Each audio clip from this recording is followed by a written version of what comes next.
आणि यानंतर थेट जाऊया शिवसेनेच्या मेळाव्यामध्ये। मुंबईत हा मेळावा सुरू आहे। या सर्वांनी शिवसेनेमध्ये प्रवेश केलेला आहे।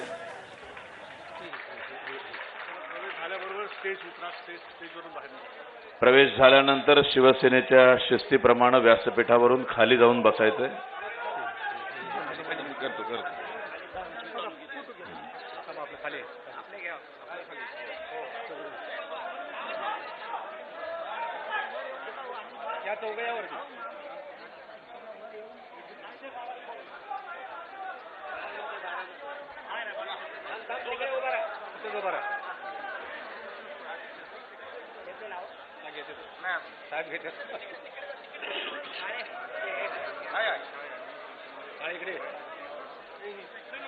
राष्ट्रवादीचे माजी प्रवक्ते हेमराजभाई शहा यांनी सुद्धा शिवसेनेमध्ये प्रवेश केलेला आहे। त्यांचंही स्वागत।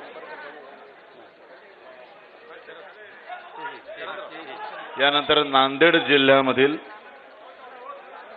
राष्ट्रवादी युवक काँग्रेसचे अध्यक्ष श्रीनिवास मांदिलकर, राजेश लंगडापुरे, बालाजी कुरे, दिगंबर झुमांडे, रावसाहेब कदम, केशव पांडागळे या सर्वांनी शिवसेनेमध्ये प्रवेश केलेला आहे। त्या सर्वांचं स्वागत।